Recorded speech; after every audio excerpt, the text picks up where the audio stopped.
los mismos discípulos, dos iglesias distintas.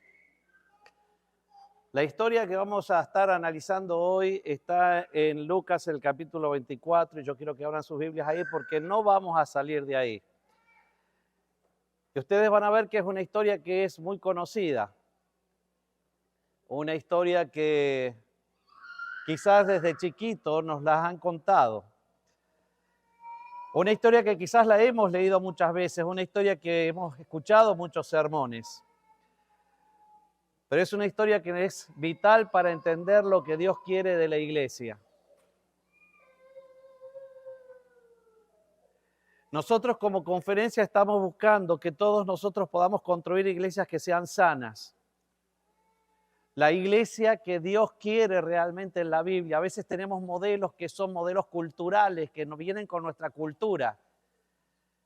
Y así nos hemos institucionalizado a veces y nos hemos frenado en el avance de la obra. Y hay veces que por la ley del péndulo nos vamos al otro lado y de repente pensamos que no hay ningún modelo. Pero hay un modelo en la iglesia, hay un modelo de iglesia que es bíblico, que no necesariamente es el modelo que yo tengo en mi cabeza, sino que es el modelo que Dios quiere. Por eso a veces decimos, vamos a ver que acá los dos discípulos de Jesús participan de dos modelos distintos de iglesia. Y yo quiero acá primero decir, a ver, se me fue para más adelante, un versículo que dice en 1 Corintios 3:11, dice, porque nadie puede poner otro fundamento fuera del que está puesto, que es, ¿qué cosa? Jesucristo. Lo sabemos de memoria este versículo, lo hemos predicado, pero muchas veces nuestro fundamento no es Jesucristo. Cuando nos preguntan qué creemos, lo que menos hablamos es de Jesucristo. Y si Jesucristo no está, entonces no somos iglesia. Es así de sencillo. Dice, nadie puede poner otro fundamento fuera del que está puesto, que es Jesucristo. Yo estoy convencido de que el que no entiende el evangelio, no entiende lo que es discipulado. Lo que no entiende qué es discipulado, no entendemos lo que va a ser iglesia. Es por eso que en la conferencia hemos hecho 2, 3, 4 años para explicar específicamente lo que es el evangelio a través de Real, a través de Fiel, a través de diversos eventos que hemos hecho. Después de haber puesto el evangelio, hemos hablado 3, 4 años acerca de discipulado y en estos años estamos hablando acerca de la iglesia. El año pasado modelos, este año cómo se construye una iglesia, el año que viene cómo una iglesia se expande, etcétera, etcétera, etcétera. Pero ahí dice la palabra que nadie, absolutamente nadie puede poner otro fundamento. Dice Efesios 4:15, hablando la verdad en amor, crezcamos en todo aquel que es la cabeza, esto es en Cristo, en Cristo. Contexto de Lucas, el capítulo 24, Jesús había muerto, Jesús había sido sepultado, Jesús había estado, los discípulos estaban totalmente angustiados, estaban en un momento de dolor, de angustia, no podían entender muy bien para qué es lo que habían vivido con este maestro extraordinario, que les había dado suficientes evidencias de que era el Mesías y de que era Dios, pero en ese momento, cuando uno está frente a la muerte, es tan vulnerable que cuando ve que alguien muere, inmediatamente es como que todo termina y ahí se terminó todo y no sabían qué pensar. En ese momento, en el capítulo 24, vamos a ver que las mujeres van a la tumba y ahí encuentran justamente que Jesús no estaba entre la tumba y hay mensajeros, ángeles que les dicen que Jesús está resucitado. Las mujeres vuelven felices, contentas, con un testimonio, anunciando estas cosas. Los demás, dice, a los 11, y eran María Magdalena, versículo 10, Juana, María Madre de Santiago, y las demás con ellas, las que contaron estas cosas a los apóstoles. Los mensajeros y los ángeles le hicieron recordar las palabras de Jesús. Pero estas palabras de ellas parecían locura a los discípulos y no les creían. ¿Por qué no les creían? ¿Por qué piensan ustedes que no les creían a las mujeres? ¿Por qué? Mujeres, ¿por qué piensan que no le creían a las mujeres? Porque no eran varones, no eran hombres. Y esos son conceptos culturales que nosotros tenemos muy adentro de nuestra cabecita, que nos impiden a veces entender el Evangelio como Dios quiere que lo entendamos. Resulta ser que Jesús, se revela a través de los ángeles, inclusive con Jesús mismo, a mujeres primero, después de la resurrección. Para eso, en una cultura donde el hombre era lo más importante, era algo inentendible. Si se lo reveló a las mujeres, no era de Dios. ¿Cómo le va a revelar a las mujeres y no a nosotros los hombres? Pero fíjense ustedes cómo a veces la cultura que nosotros tenemos y donde nos fuimos criados determina la forma en que nosotros vemos la iglesia y lo que nosotros vemos también a Dios y el Evangelio. ¿No les creyeron? Y de estas cosas comienza acá, dice, ese mismo día, versículo 13, y acá viene la historia que vamos a analizar hoy. Ese mismo día, 2 discípulos iban de una aldea llamada Emaús, que distaba 60 estadios o 10 kilómetros de Jerusalén. Iban hablando entre sí de todo lo que había sucedido. 2 discípulos de Jesús, 2 discípulos que habían participado de las cosas, 2 discípulos que habían estado viviendo, escuchando a Jesús, viendo las cosas que Jesús había hecho, escuchando los sermones de Jesús, queriendo entender la vida y su religión a través de Jesús, pero de repente están caminando y lo único que hablan es de las cosas que les han sucedido o que habían sucedido. ¿Sabes? Yo quiero decirte algo, que las personas y la iglesia sin Jesús están concentradas siempre en las cosas que suceden, pero no están concentrados en Jesús. Cuando tú no tienes a Jesús en tu vida, lo que tienes en tu vida te concentras en lo que te pasa, en lo que te sucede, qué te pasa, qué no te pasa. Y eso te trae estrés, te trae angustia, te trae ansiedad, te trae preocupación, te trae a veces alegría y otras veces te trae tristeza. Pero vivimos concentrados en lo que nos pasa y queremos que Dios nos ayude en lo que nos pasa. Una iglesia sin Jesús está concentrada en lo que pasa en la iglesia. ¿Qué pasa? ¿Qué no pasa? Si el pastor, si no el pastor, si me saludaron, si no me saludaron, si me pusieron, si no me pusieron. Mira cómo pasó, mira que cantó, mira que no dijo, mira cómo esto, mira que lo otro. Mira si trajo corbata, si no trajo corbata, si trajo zapatos, si no trajo zapatos. Hermano, nosotros no venimos acá para ver lo que pasa, sino venimos a buscar a Jesús. Pero ¿saben qué? Estamos tan acostumbrados a eso que estamos siempre concentrados. Y usted va a internet y escucha gente que empieza a hablar de lo que le pasa a la iglesia adventista y que la iglesia adventista esto, que la iglesia adventista lo otro, que la iglesia adventista... Hermano, sé feliz con lo que Dios te dice a ti, pero él está concentrado y metiendo basura en la cabeza de otros.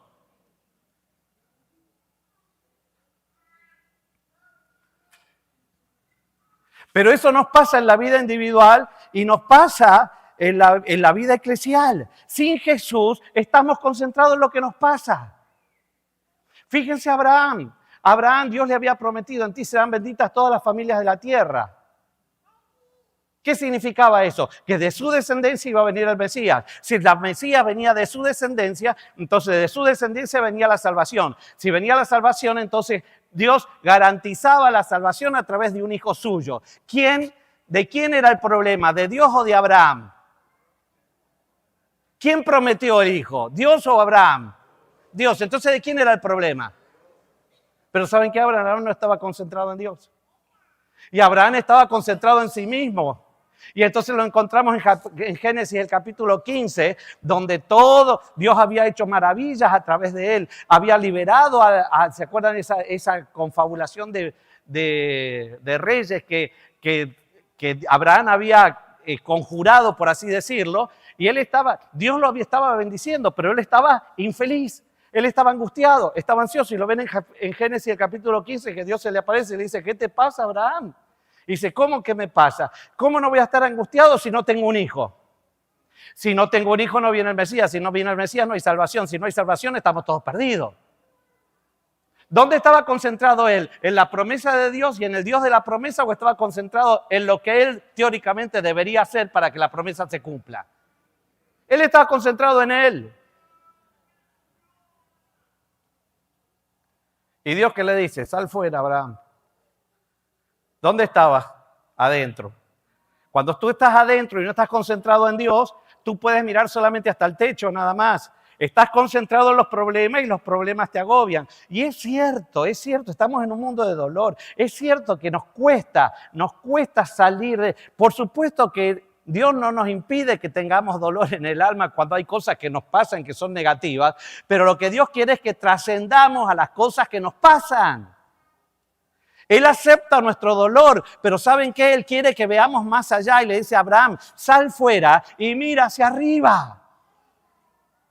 No es que tenía que contar las estrellitas, sino que quería Dios que cambie las perspectivas de sus ojos, que mira lo que pase más allá de sus ojos, que pueda mirar arriba. Y si Dios maneja todas las estrellas y maneja todo el universo, ¿cómo no le podía dar un hijo? Le dice, y ahí creyó a Dios y le fue contado por justicia y perfección.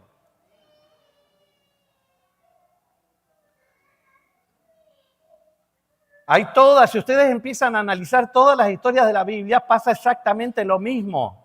Los hombres tratando de hacer cosas, pidiéndole a Dios que le ayude con las cosas, pero Dios no quiere que estés concentrado en las cosas, sino quiere que estés concentrado en el Dios de las cosas. Las iglesias sin Jesús están concentradas en lo que sucede. Hermanos, yo les voy a decir una cosa. Yo me alegro por esta iglesia. Sé que tenemos informes extraordinarios. Pero ¿saben qué? Concéntrense siempre en Dios. La iglesia no depende de nosotros los pastores. La iglesia no depende de los líderes. Sí, va a ser una iglesia victoriosa si los líderes y los pastores están concentrados en Dios y llevamos la vista de la gente a Dios. ¿Se acuerdan Moisés? Moisés frente al Mar Rojo. Moisés frente al Mar Rojo venían todos los egipcios, vinieron de acá. Y entonces, ¿quién tenían allá arriba? Allá arriba, ¿qué había de ellos? ¿Qué había? Una nube. ¿Qué significaba esa nube? La presencia de Dios. Pero ellos fijaron los ojos ¿en dónde? En los egipcios. Y cuando pusieron los ojos en los egipcios, ellos se sintieron angustiados, deprimidos. Y dijeron, ¿para qué salimos, Señor? ¿Y dónde estaba Dios? Estaba ahí arriba. Pero Moisés, que era libre, salió y les dijo, miren, no se fijen en estos egipcios que no los van a ver nunca más, sino que saben que Dios los va a librar. Ustedes quédense quietos porque Dios está sobre nosotros. Todas las historias muestran esta tensión. Y en la iglesia pasa exactamente lo mismo. Y dice el versículo 15 y 16, y mientras hablaban, el mismo Jesús se llegó y siguió con ellos, pero sus ojos estaban velados y no lo reconocieron. ¡Wow! Yo te quiero decir algo, que Dios siempre sale al encuentro de la iglesia. Dios siempre sale al encuentro de la iglesia. Estos discípulos creían en Jesús, sí, pero no le creyeron a Jesús. Caminaban hablando de Jesús, sí, pero no estaban con el poder de Jesús. Jesús era la salvación que había venido a este mundo y se había consumado el acto mayor de salvación para el ser humano con el sacrificio del Hijo de Dios en la cruz del Calvario, pero ellos no habían entendido lo que Dios había hecho. Jesús siempre sale al encuentro, por eso se llama Emmanuel, Dios con nosotros. Y llegado el cumplimiento del tiempo, Dios envió a su Hijo. Dios siempre está, siempre nos busca. Adán y Eva se apartaron de Dios, no confiaron en Él, no tuvieron fe. Inmediatamente que dejan de tener fe en Dios, que dejan de creerle a Dios, ponen los ojos en las cosas de esta tierra. Y vio la mujer que el árbol era bueno. Y cuando vio la mujer que el árbol era bueno, porque ahora ya no tenía la vista en Dios, sino que tenía la vista en el árbol, entonces ahí comienza un camino de ansiedad, de culpa, de desesperación, etc. La iglesia de Dios, que Dios había creado, que había tenido comunión con Él en el jardín del Edén, en este momento todos creían en Dios, pero habían dejado de creerle a Dios. Ahora estaban desesperados, escondidos, ansiosos, etcétera, etcétera. Y Dios sale a su encuentro. Y sale al encuentro para salvarlos, no sale al encuentro para castigar, no sale al encuentro para condenar, porque Dios no vino a este mundo a condenar al mundo, sino para que el mundo sea salvo por Él. Entendámoslo, hermanos. Dios es un Dios de amor, es un Dios de salvación, es un Dios que nos viene a buscar para salvarnos, no para condenarnos. Por lo tanto, cualquier evangelio que infunda miedo en las personas, diciéndoles que Dios los va a venir a destruir, no es evangelio.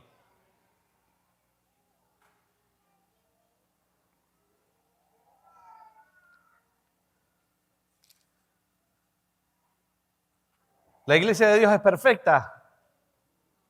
No, porque está compuesta por seres humanos. Pero ¿saben qué? Ustedes que les gusta estudiar el Apocalipsis, a todos nos gusta, lo digo a veces irónicamente, a veces no.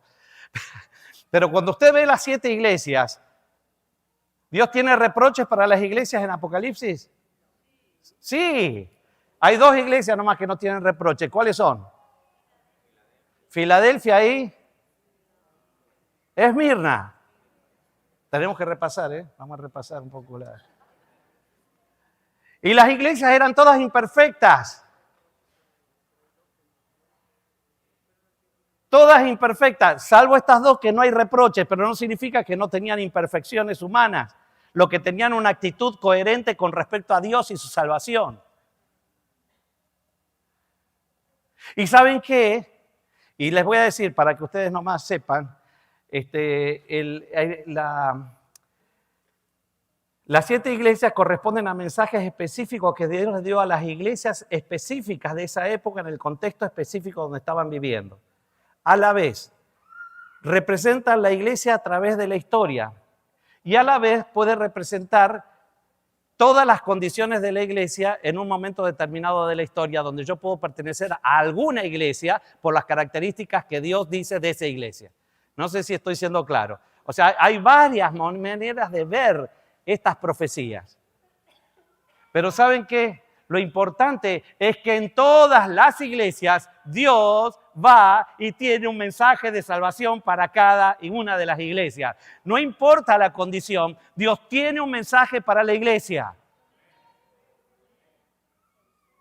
Por eso si estás desesperado y estás viendo que la iglesia no es perfecta y estás viendo que las cosas no pasan como tienen que pasar, no te concentres en lo que está pasando, concéntrate en el mensaje que Dios tiene para la iglesia imperfecta. No sé si estoy siendo claro. A veces me estoy viendo hoy esa tendencia de hablar siempre de los problemas de la iglesia, de los problemas de la iglesia, de los problemas de la iglesia, pero ¿sabes qué? Ahí estos muchachos que estaban caminando, que teóricamente eran discípulos de Jesús, si te concentras en los problemas de la iglesia, tú vas a ser un problema más para la iglesia. Ahora, si te concentras en el mensaje de Dios para los problemas de la iglesia, tú vas a ser una solución para la iglesia.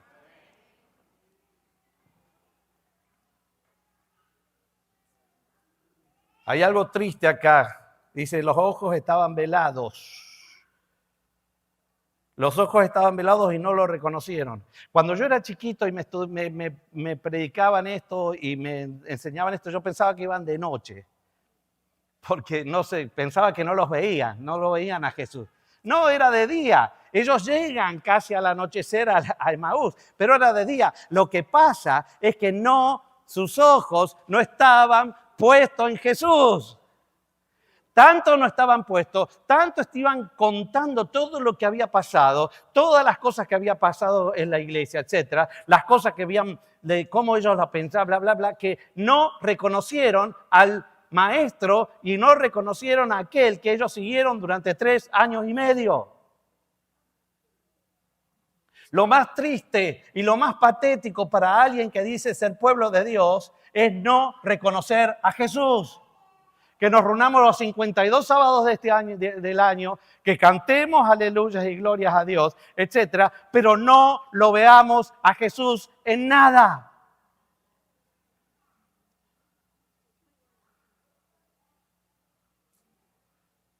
Yo no sé con qué te vas a ir hoy de acá.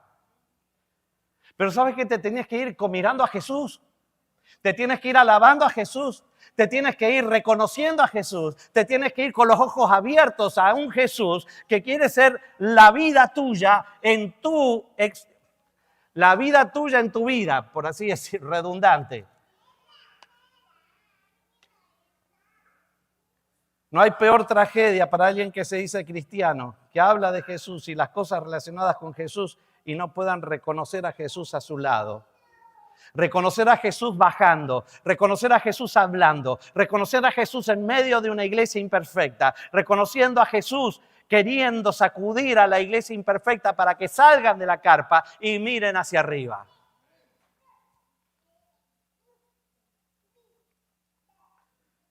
Y les preguntó Jesús. Ahora este Jesús entra en conversación con ellos. ¿Qué conversáis vosotros mientras andáis? Y hay algunos manuscritos que dicen, y ellos se detuvieron, sombríos. No sé si se detuvieron en la caminata o se detuvieron en la conversación. Uno de ellos, llamado Cleofas, respondió, ¿eres tú el único en Jerusalén que no sabe lo que ha sucedido en estos días? Entonces él le preguntó, ¿qué cosas? Ellos le dijeron, lo de Jesús Nazareno, un profeta poderoso en obra y en palabra ante Dios y ante todo el pueblo. Y los principales sacerdotes y nuestros gobernantes lo sentenciaron a muerte y lo crucificaron. Nosotros esperábamos que Él era el que iba a redimir a Israel. Y hoy es el tercer día que esto ha sucedido. Además, algunas mujeres de las nuestras nos han sobresaltado porque fueron de madrugada al sepulcro. Pero no hallaron su cuerpo y volvieron diciendo que habían visto una visión de ángeles que dijeron que Él vive. Y algunos de los nuestros fueron al sepulcro y lo hallaron así como las mujeres habían dicho, pero no lo vieron a Él. Wow.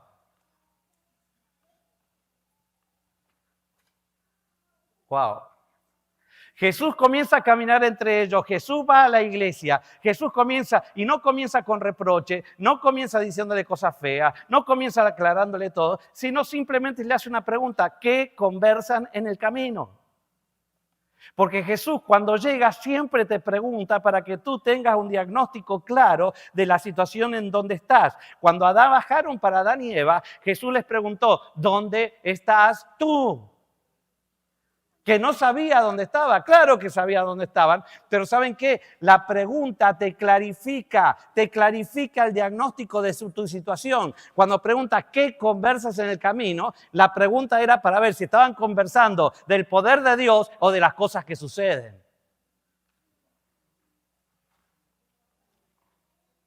Ustedes saben que soy médico. A mí me enseñaron, regla número 1 en medicina, es que hay que hacer un buen cuestionario. No puede venir un paciente y usted, porque se sienta el paciente y dice, hola, ¿cómo te va? Me llamo Ronald Paulín. Bueno, Ronald, tú tienes esto y esto, y vas a tener que hacer esto y esto. No dijo nada él. No, hay que preguntar, ¿por qué estás acá? No, vengo porque tengo un dolorcito de cabeza. ¿Qué es? ¿Toda la cabeza? ¿La mitad de la cabeza? No, la mitad de la cabeza. ¿Te duele? Cuando te duele la cabeza, ¿también te llora el ojo? ¿No te llora el ojo? No, me llora el ojo también. Además del dolor de cabeza. Y tu papá le dolía también la cabeza. Entonces, uno empieza a preguntar y a través de la respuesta, el paciente y uno se empieza a dar cuenta que uno va llegando a un punto donde uno empieza a entender cuál es el diagnóstico de la situación. Y Jesús quería hacerle una pregunta, le dijo, ¿qué conversan en el camino? Y yo te pregunto a ti hoy, si Jesús estuviera hoy contigo, hoy aquí, te está preguntando, ¿de qué conversan en la vida? ¿De qué están conversando en la vida? ¿En qué gastan la mayor parte de sus conversaciones? Porque acá estamos andando nosotros. El camino de Emaús es el camino de una iglesia sin Cristo o de una iglesia con Cristo. Y entonces, acá Dios nos pregunta a nosotros, ¿de qué conversan en la iglesia de Orlando? Ah, no, lo que pasa que ahora que no estoy, yo le dije, fulano, le dije, mengano, no, lo que pasa que los que cantan son siempre los mismos. Y que no, porque yo hoy vine y cantaron otros que no cantaron la otra vez que vinieron, ¿eh? Así que, fíjense que me fijé lo que pasa. ¿De qué conversan? ¿Qué es lo que gastan? ¿Cuánta energía mental gastan ustedes en las cosas de la vida?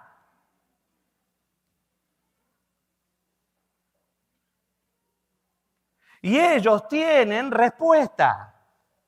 Y le empiezan a contar a Jesús, mirá, nosotros le informan a Jesús acerca de Jesús, pero sin entender que están hablando con Jesús. Le empiezan a hablar de Jesús a Jesús. ¿Sabe qué? Hubo un hombre que vino, bla, bla, bla, bla. Y entonces le empiezan a informar a Jesús sobre él mismo porque no estaban mirando a Jesús, sino que estaban concentrados en contestar lo que ellos conversan en el camino. Tenían precisiones acerca de la vida y la muerte de Jesús. Tenían un testimonio de las mujeres que era también el de Dios, pero que ellos no creían. Tenían confianza en los discípulos hombres antes que en las mujeres. Tenían sus propias expectativas acerca de Dios y acerca de Jesús y acerca del Evangelio. Nosotros creíamos, nosotros esperábamos. Hermano, no es lo que tú crees, no es lo que tú piensas, es lo que Dios piensa, es lo que Dios cree, es lo que Dios tiene. ¿No escuchaste muchas veces? No, nosotros creemos esto, nosotros creemos lo otro. Entre los mismos adventistas que se empiezan a pelear porque si los 144,000 comen lechuga o comen pepino o comen tomate. No, yo creo que los 144,000 comen esto. Hermano, quédate con lo que dice la Biblia de los 144,000. ¿Qué dice la Biblia? Lavaron su ropa en la sangre del Cordero y sigan a Jesús por donde quiera que van. Punto. Olvídate que si tú quieres comer pepino, lechuga, tomate, pero eso no es el mensaje de la Biblia. Me están mirando algunos mal. Pero ¿sabes qué? Hemos empezado a hablar cosas de lo que nosotros creemos, no de lo que la Biblia dice. Y si queremos ser el pueblo de la Biblia, y si queremos ser el pueblo de Cristo, tenemos que basarnos las cosas en lo que Dios dice, no en lo que yo creo, ni en lo que yo digo, ni en lo que dijo fulano, ni en lo que dijo mengano, ni en lo que dijo fulano por internet. Porque le tengo más fe a veces a pastores que hablan por internet que al Dios de la Biblia. Porque yo he preguntado, ¿y por qué crees eso? No, porque lo dijo fulano. ¿Y dónde lo dijo? En internet, pero mostrámelo en la Biblia. Ah, no, pero lo dijo fulano. Y lo dijo fulano. ¿Y qué tiene que ver? Que lo diga Henry Barrios, que no, vos tenés que ver si Henry Barrios habla fundamentado en la Biblia.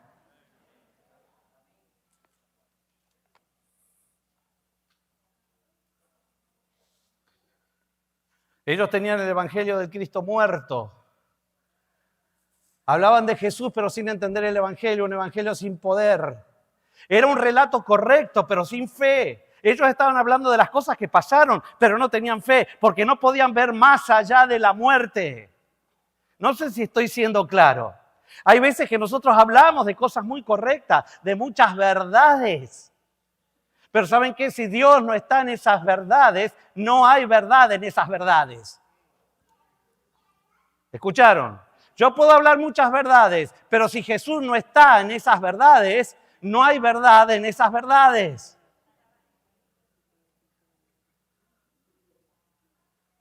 Es un evangelio centrado en sus propias estructuras de pensamiento. Era un evangelio tergiversado, sin poder, sin felicidad. Un evangelio que no sirve. Era un falso testimonio acerca de Jesús. Y Jesús igualmente los escucha. Porque Jesús nos ama. Y dice, pobres, no entienden nada. ¿Qué había pasado en esa época? ¿De qué consistían las concepciones que había acerca del Mesías? Cualquier cosa que yo voy a decir ahora parecida con la realidad es una mera coincidencia, con la realidad nuestra de hoy en día, ¿ok? Es una mera coincidencia. En ese tiempo había 5 en realidad, grandes grupos en la iglesia judía adventista del séptimo día de esa época. Todos estaban esperando al Mesías, por lo tanto eran adventistas. Todos guardaban el sábado, por lo tanto eran adventistas. Y todos se sentían que eran del pueblo de Dios, como nosotros pensamos que somos los que somos el pueblo de Dios. Qué triste que esa iglesia crucificó al fundador de la iglesia. Que no nos llegue a pasar eso. Pero había 5 grandes grupos. El pueblo, que generalmente el pueblo vieron ese que ve, que mira, pero no toma decisiones para ningún lado, porque dicen, bueno, esto no es para mí. Yo voy a ver qué hago con todo esto. Pero estaban los fariseos. ¿Ustedes conocen a los fariseos? ¿Conocen a los fariseos? ¿Sí? Acá no los conocen. A ver, levante la mano aquel que es un fariseo. Nadie levanta la mano. por la connotación negativa, pero yo les digo que sigue siendo el grupo mayoritario. El fariseo era una persona que no quería que el mundo entrara en la iglesia. No puedo darle toda la historia de cómo surgieron, etc. Eran celosos de los estudios bíblicos. Para poder ser fariseo había que tomar una serie de estudios bíblicos, tener que tener ciertas pautas y actividades en la vida, tenían que demostrar ciertas cosas para poder ser fariseos, y su prioridad principal era que el mundo, que los griegos, que la cultura de la época no inunde la iglesia. ¿No escucharon eso alguna vez ustedes? Lean ustedes, vean y lean la historia de los fariseos. Ellos no querían que nada se interpusiera, nada del mundo se interpusiera entre ellos y Dios. Por lo tanto, ellos decían, si nosotros estamos concentrados en lo que nosotros hacemos y en nuestra conducta, Dios nos va a aceptar. Y entonces estaban hablando siempre de comidas, de bebidas, de purificaciones, de hacer, de no hacer, cuántos pasos caminás, cuántos pasos no caminás. Entonces, hermano, ahora vuelvo a hacer la pregunta, ¿cuántos fariseos hay acá? No me levanten la mano. Pero después estaban, a esto le llamaríamos nosotros los conservadores. Hoy en día, un fariseo se denomina conservador. Y uno va a la iglesia y pregunta, vamos a hablar de las características del pastor. Muchos te dicen que sea conservador. ¿Conservador de qué? Bueno, no, que... Y empieza ahí, las respuestas empiezan a divagar de qué significa ser conservador. Pero por el otro lado estaban los saduceos. Los saduceos eran los liberales. Eran gente que le importaba el poder. Era la gente que manejaba la iglesia. Los otros manejaban generalmente comerciantes y manejaban los sinagogas. Estos eran generalmente los sumos sacerdotes, eran los liberales. Ellos les importaba muy poco la teología, les importaba más, tenían muchas ideas griegas, estaban mezclados con la cultura, estaban mezclados con la parte del poder, y entonces se odiaban con los fariseos, no se querían. ¿Cuántos saduceos hay acá? El saduceo generalmente odia al fariseo y el fariseo odia al saduceo. El conservador odia al liberal y el liberal odia al conservador. Pero les voy a decir algo. No, se los digo enseguida. Porque no quiero que nadie se me ofenda. Si usted se está identificando con algún grupo, no es mi problema. ¿Ok? No es mi problema. Yo estoy describiendo la realidad nada más. No se enoje conmigo. Porque así era la realidad. Había otro grupo, el grupo de los esenios. ¿Qué era el grupo de los esenios? Hay que salir de las ciudades e irse al desierto. Porque ahí nadie nos va a contaminar. Y entonces se iban al desierto y ahí no eran sal de la tierra, no eran luz del mundo. ¿Por qué? Porque ellos estaban todos haciéndose purificaciones, ritos, entre ellos mismos. Pero ¿saben qué? Cuando tú te vas y te apartas, te vas con tus propios problemas de pecado y de corazón. No es que por ir al campo vos vas a ser mejor. Quizás vas a tener menos influencia de otras, pero ¿sabes qué? Te vas con tus mismas situaciones mentales, tus mismos conflictos espirituales. Te vas porque el pecado no está fuera del hombre, está dentro del hombre. Teníamos los esenios metidos allá en el desierto de Judea. Y después estaban los terroristas, que eran los celotes, los que querían matar a todo el mundo. Todo está mal, todo está mal. ¿Vieron eso que uno está en internet y empiezan a decir todo está mal, esto hay que matarlos a todos, y esto en el nombre de Jesús, que la iglesia sea purificada? Y están dispuestos a matar en el nombre de Jesús. Es inconcebible. El Dios de amor. Predicamos un Dios, somos defensores del Dios de amor matando al otro. Estaban esos 4 grandes grupos. Y te voy a decir algo. Los esenios y los celotes no tenían mucha cuestión ahí en la parte política, pero cuando hubo que matar a Jesús, se reunieron los conservadores y los liberales y se pusieron de acuerdo. ¿Escuchaste, no? Para matar a Jesús se unieron los conservadores y los liberales y mataron a Jesús. Jesús no quiere que seas conservador ni quiere que seas liberal, quiere que seas cristiano. cristiano. Y el cristiano es un hombre que ama como Jesús ama. Es un hombre que está en esta tierra para traer una misión de amor, de paz y de salvación y de vida para todos los que están al lado. Si hay gente que no piensa como ellos, los ama igual. Hay gente que no piensa como ellos, también los ama. Aman al que está cerca, ama al que está lejos, ama al amigo, ama al enemigo, porque por esto conocerán que son los discípulos, si aman como Jesús amó. Y Jesús amó al romano, al gentil, al fariseo, al saduceo, al celote, al esenios, porque Jesús vino a salvar a todos. ¿Estamos entendiendo lo que es iglesia? Hermano, yo le acepto cualquier postura que usted tenga con cualquier otra cosa secundaria. Pero ¿sabes qué? Cuando tú entiendes que Dios está primero, que Dios es lo mejor y que el mundo lo que necesita es de Jesús, no como yo me he visto, no como yo como, no lo que soy yo. Entonces, ahí yo voy a estar feliz con lo que como, con lo que me he visto, con lo que sea. No sé si estoy siendo claro. Usted sea feliz con lo que Dios le pide, pero ¿sabes qué? Cuando sales a mostrarle al mundo, el Evangelio muestra a Jesús, no te muestres a ti mismo. Yo no quiero que nadie sea como yo. ¿Está claro? Yo quiero que ustedes sean como Dios y sean como Jesús. Y hoy yo compartí algo que no lo había compartido solamente con unas 20 personas. Lo compartí hoy. Dios me dio para compartirlo. Pero ¿saben qué? Cuando tú estás ahí frente a la muerte, tú te das cuenta que lo sencillo y lo simple de la vida es lo que vale.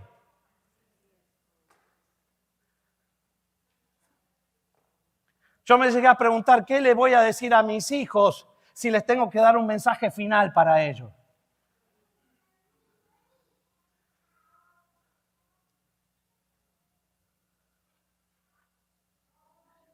Y no estoy desmereciendo nada que creencias secundarias, pero que no hacen a la salvación. ¿Pero qué le voy a decir? Que no tomen café cuando me estoy muriendo. Lo que yo quiero es que ellos se aferren al Dios de la vida y que de ellos después, que Dios haga con ellos lo que Dios quiera hacer con ellos.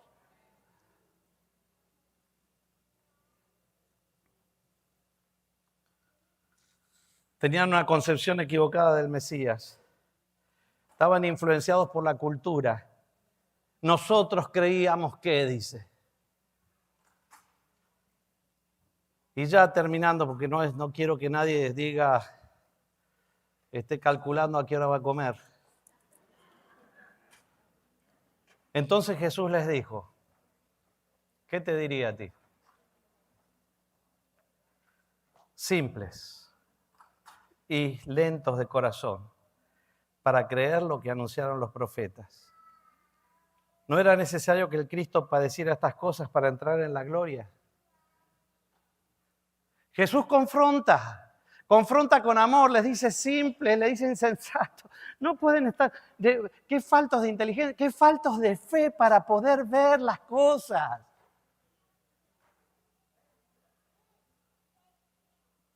Jesús confronta con amor desde el dolor, desde que sus propios discípulos todavía no habían entendido el Evangelio y ponen sus propias estructuras de pensamientos por sobre la revelación divina.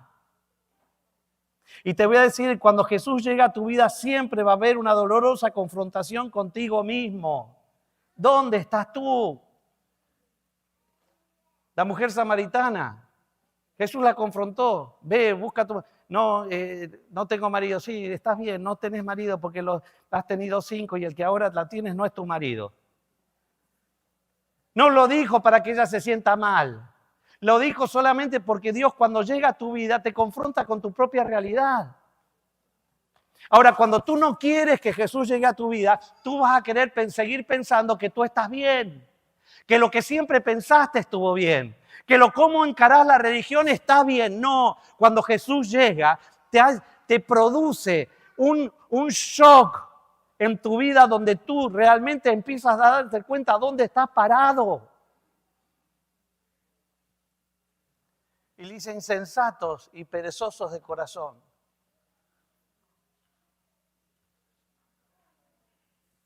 Estaban lentos para ejercer fe. Los profetas habían hablado de la centralidad única en Jesús, pero ellos creyeron lo que quisieron creer. Esta inconsistencia es la falta de su inteligencia. Hay veces que nosotros empezamos bien y seguimos mal. Comenzamos por Jesús y terminamos por cualquier otra cosa. Hermano, siempre Jesús, siempre Jesús, siempre Jesús. No te prediques a ti mismo, predica a Jesús. Dios va a saber qué hacer con el otro en su vida. Va a saber cómo transformar la vida del otro. No te preocupes, tú no tienes que transformar al otro. Tú tienes que mostrarle el camino de Jesús, el camino del amor y el poder de Dios. Cuando tú te entregas a Él, transforma todas tus estructuras mentales y tus estructuras de vida. Pero a cada uno lo transforma dentro de su propia historia. No fuerza las historias.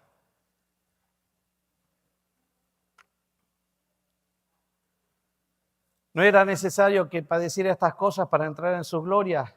Jesús clarifica todo con una sencillez terrible, simpleza y profundidad. Si Jesús no es el centro, tenemos la religión equivocada. Si Jesús no es el centro de lo que enseño está equivocado. Y dice, es necesario que el Hijo del Hombre sea levantado. Dice, esto es sencillo, hermano. Jesús dice, era importante que el Cristo padeciera estas cosas y entre en gloria. O sea, que muera por todos nosotros, que sufra todos los castigos del ser humano, que sufra las consecuencias del pecado, que Él pueda compadecerse de todos nosotros porque pasó por todo lo que nosotros pasamos. Él tenía que pasar por ese dolor, pero ¿saben qué? Después de ese dolor entra en gloria como representante de la humanidad, entra en gloria para salvarnos a todos, entra en gloria para que nosotros tengamos acceso ilimitado al trono de Dios, entra en gloria para que nosotros seamos salvos por su gracia, entra en gloria para que nosotros podamos ser felices, entra en gloria para que cuando nosotros estemos frente a la muerte, sepamos que la muerte es un enemigo vencido, porque Jesús venció a la muerte. Estamos entendiendo el Evangelio. Es así de sencillo y así de profundo. Jesús clarifica todo. Es el principio de la hermenéutica fundamental. La hermenéutica es la ciencia de cuando uno interpreta la Biblia. La Biblia explica a Jesús. La Biblia no está para que nos encontremos a nosotros o para justificarnos a nosotros. La Biblia está para que nosotros demos testimonio de Jesús. La Biblia es Jesús. El mensaje de la Biblia es Jesús. Porque Él les dijo, empezando desde Moisés y todos los profetas, les explicó toda la Escritura, lo que las Escrituras decían de Él. No es para ir a la Escritura para decir, mira, acá estás condenado por esto, acá estás condenado por... No, es donde encontramos a Jesús en las Escrituras. Y cada vez que buscamos a Jesús nos encontramos a nosotros perdidos y que la única esperanza es Él para ser salvos.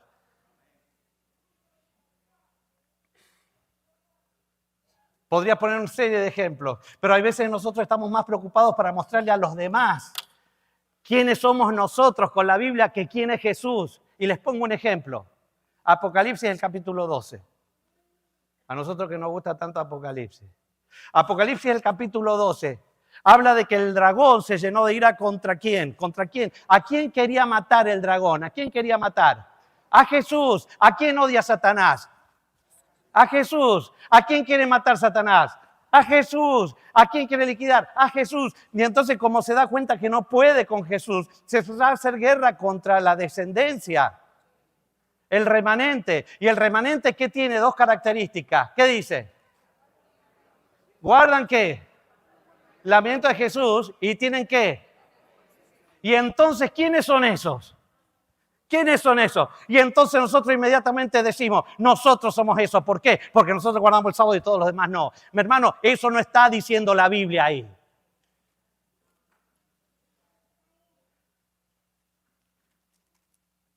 Cuando le preguntaron a Jesús, ¿cuál es el principal mandamiento? ¿Qué contestó Él? ¿Qué contestó Él? Amarás al Señor tu Dios con todo tu corazón, con toda tu mente, con toda su fuerza. Y el segundo es semejante a este. Amarás a tu prójimo como a ti mismo. De esto depende, ¿qué dice? Todo.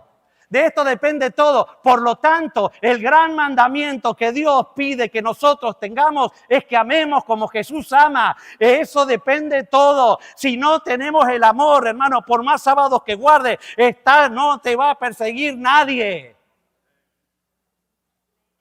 No sé si estamos siendo claros. Cuando tú buscas en la Biblia a Jesús, te vas a dar cuenta que Jesús lo que te pide es, Satanás quiere destruir a aquellos que muestran el carácter de Jesús, aquellos que aman como Jesús ama, aquellos que muestran la gloria del Padre acá. Los 144,000 tienen el nombre del Padre escrito en la frente. ¿Qué es el nombre del Padre? Es Éxodo capítulo 34. Es el carácter de Dios escrito en su frente. Y entonces Él va a hacer guerra contra aquellos que aman como Dios ama.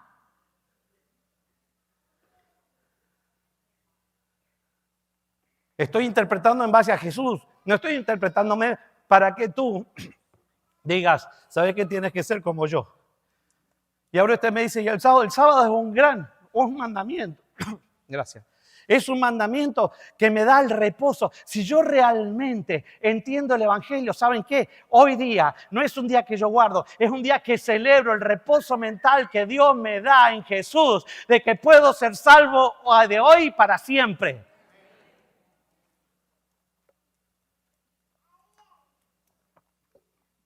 Y si tiene el testimonio de Jesús. Testimonio de Jesús es que doy testimonio de quién es Jesús. Mi vida. ¿Amo como Jesús? Mi vida es un testimonio viviente de quién es Jesús. Y me seréis testigos. No dicen que van a salir a hablar. Dicen, me seréis testigos. Testigo es que yo tengo una relación con Jesús de tal forma que todo el mundo ve en mí a Jesús. Me seréis testigos y será predicado este evangelio por testimonio, o sea, por una relación, unas vidas consecuentes de gente que está viviendo con Dios.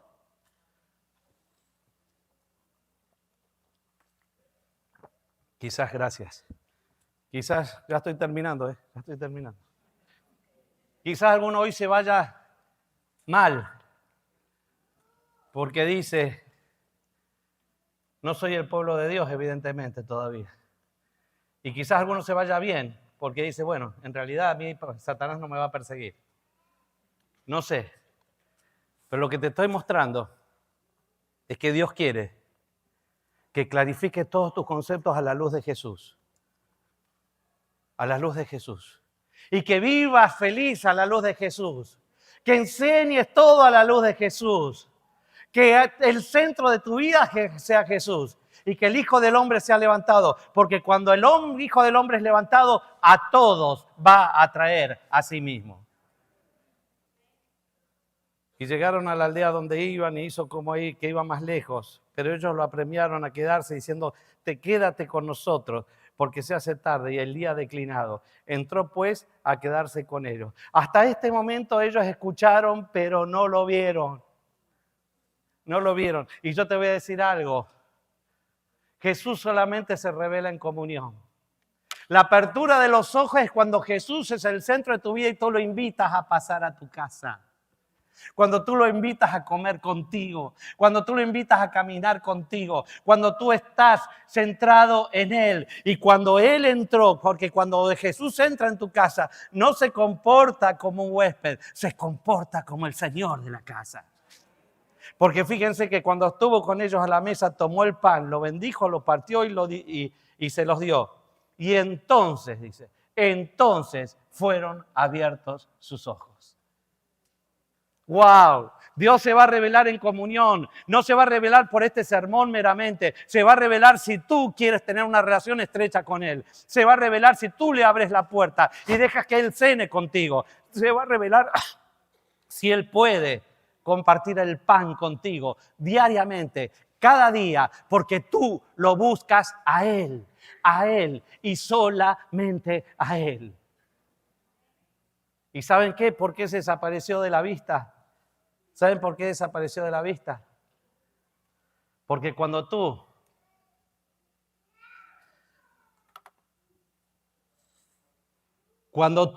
lo reconoces a Jesús, ya no necesitas los ojos, solamente ya vives por fe.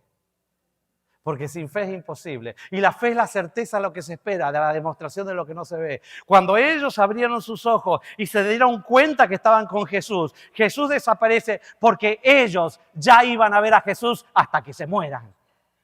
Ya tenían a Jesús en su mente, tenían a Jesús en su corazón, tenían a Jesús en todo. Y entonces dice la palabra de Dios que ellos salieron y fueron abiertos sus ojos y lo reconocieron, pero desapareció. 32 dice, y se dijeron el uno al otro, ¿no ardía nuestro corazón en nosotros cuando nos hablaba en el camino y nos explicaba las Escrituras? Y levantándose en la misma hora, volvieron a Jerusalén y hallaron a los 11 reunidos y a los que quedaban con ellos y que decían, es verdad, el Señor ha resucitado, etcétera, etcétera. Y ellos le contaron lo que había sucedido en el camino y cómo lo reconocieron a partir del pan. Cambia la historia, es la misma discípulos, el mismo camino, pero con otro tipo de vida. Ahora es una iglesia viva, es una iglesia con poder, es una iglesia con Jesús en el corazón, es una iglesia que arde. Hermano, nosotros si no tenemos a Jesús, hermano, por más de que digamos, hermanos, hagan actividad misionera. No la hagan. Si no tienen a Jesús en su corazón, no digan que son cristianos, porque van a dar un falso testimonio. Hermano, vive a Jesús y vos no vas a poder dejar de compartir al que tienes al lado, a tu hijo, a tu hija, a tu suegro, a tu cuñado, a tus compañeros de trabajo. Vas a inundar las iglesias, los templos. Vas a ser un individuo fundamental en la iglesia de Orlando, porque no se te va a acordar a ti porque tienes tal caro o tal otro, sino que tú inundas de Jesús a todos los que están a tu lado. Tú no necesitas tener cargo, tú no necesitas tener nada, tú no necesitas ser presidente de la conferencia, no necesitas trabajar en ninguna cosa, porque tú tienes una influencia sobre los que están alrededor única con el poder de Dios.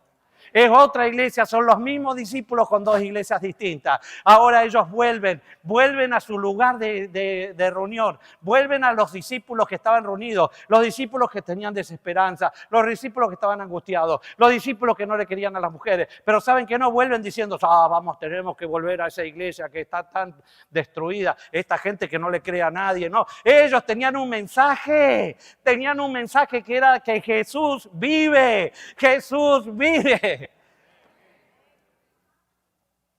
¿Cuál es el mensaje que tú tienes?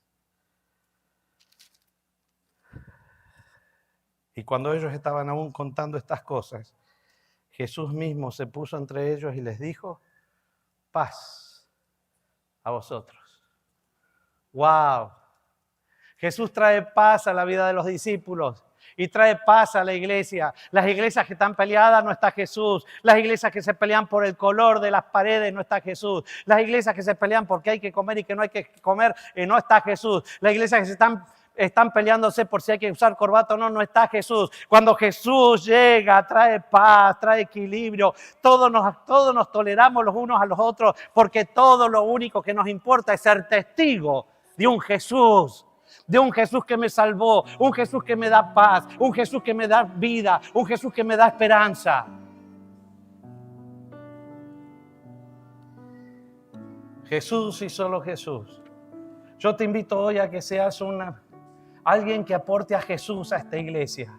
Alguien que aporte a Jesús a los que están a tu alrededor. Alguien que aporte a Jesús en tu matrimonio. Alguien que aporte a Jesús a tu familia. Yo te pido en el nombre de Jesús que seamos realmente cristianos. Que no seamos ni conservadores, ni liberales, ni esenios, ni celotes. Que seamos cristianos. Porque Jesús es la máxima relación del Padre. Jesús dice, Dios nos habló de muchas maneras en mucho tiempo, pero en este momento nos habló a través del Hijo, y a través del Hijo yo tengo que saber cómo es el Padre. Si el Hijo me ama, el Padre me ama. Él no quiere mi condenación. Él no viene a hacerme un juicio de condena, viene a hacerme un juicio de salvación. Jesús es el tema de este libro. Jesús es el que aplasta la cabeza de la serpiente.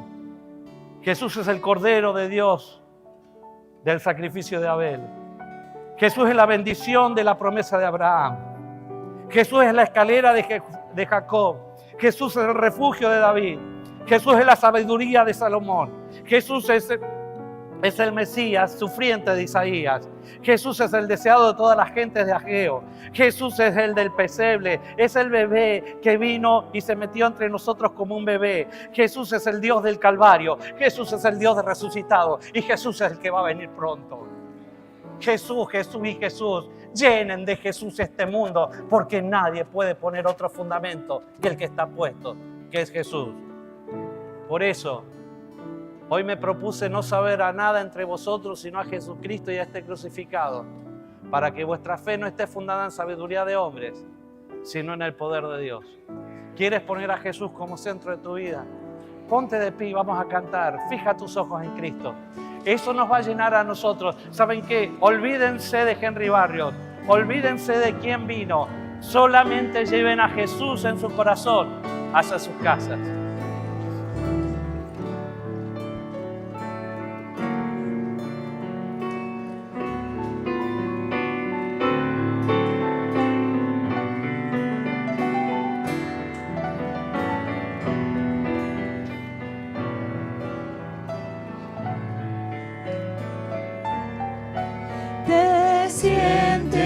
Cansado y turbado, sin luz en la oscuridad, contempla por fe al Maestro, tendrás vida y libertad. Fija tus ojos en Cristo, tan lleno de gracia y amor, y lo terrenal sin valor será a la luz del glorioso Señor.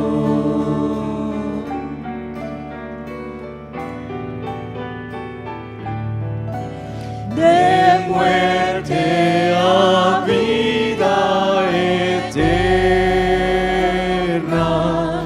pasé al seguir a Jesús.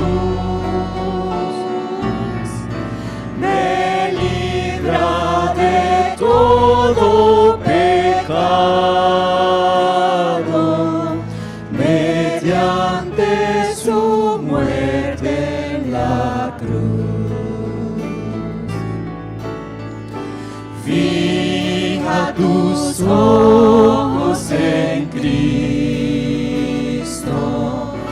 tan lleno de gracia y amor, y lo terrenal sin valor será a la luz del glorioso Señor.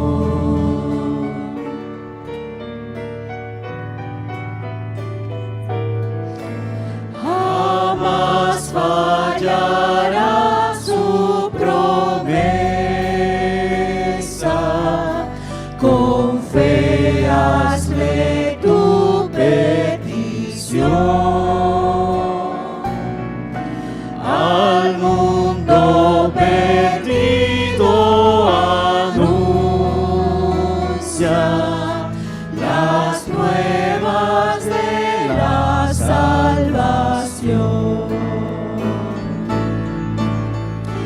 Fija tus ojos en Cristo, tan lleno de gracia y amor, y lo terrenal sin valor será a la luz del glorioso Señor. Y lo terrenal sin valor será a la luz del glorioso Señor. Gracias, Señor. Gracias porque en Cristo Jesús nuestra vida tiene sentido. Gracias, Señor, porque en Él podemos encontrar todo lo que necesitamos para ser salvos. Señor, queremos salir de este lugar con tu espíritu, para que nosotros podamos inundar a todos los que nos rodean, familiares, amigos, compañeros y la misma iglesia. La inundemos con Jesús y nada más que de Jesús y de su amor. En el nombre de Él lo pedimos. Amén.